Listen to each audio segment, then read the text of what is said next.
Nagpakitang gilas sa kanilang kahandaang rumisponde ang rescue team sa nakibahagi sa earthquake drill sa Marikina. Pero ang earthquake drill na yan, niyanig ng isang kakaibang wedding proposal. Nakatutok si June Veneracion.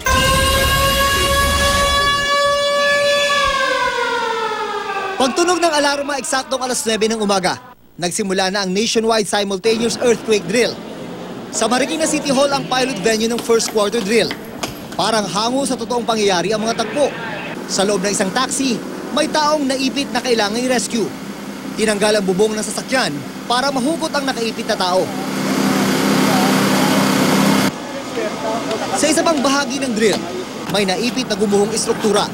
Base sa mga pag-aaral, libo-libo ang maaring masawi at masaktan sa oras na magkaroon ng magnitude 7.2 na lindol. Resulta kapag gumalaw ang West Valley Fault. Pero pagkatapos ng drill sa Marikina, may kakaibang sumunod na eksena.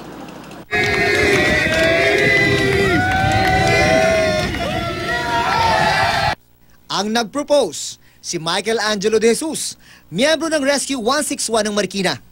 Nangyari ang proposal, makaraan siyang sumali sa rescue drill na sinaksihan ng kanyang girlfriend na si Karen Matthews. Nung pinicturean ko na sila tapos nakita ko na yung message, dun ko lang talaga nakita. Nagulat ako. Super na-shock. Habang mag-picture na siyang gano'n, nakita niya yung message, yung mga letters na ang message is, "Will you marry him?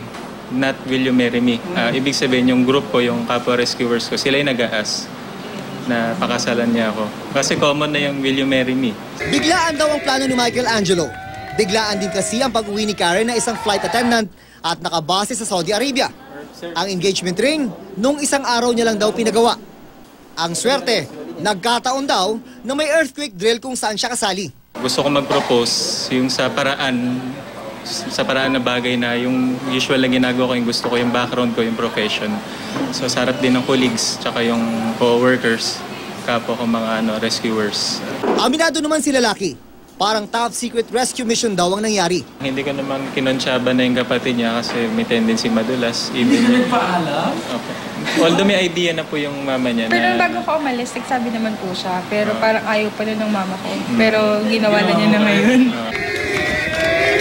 Simple man at biglaan, pero para sa mga nakasaksi, ito ang isang wedding proposal na parang lindol din ang dating.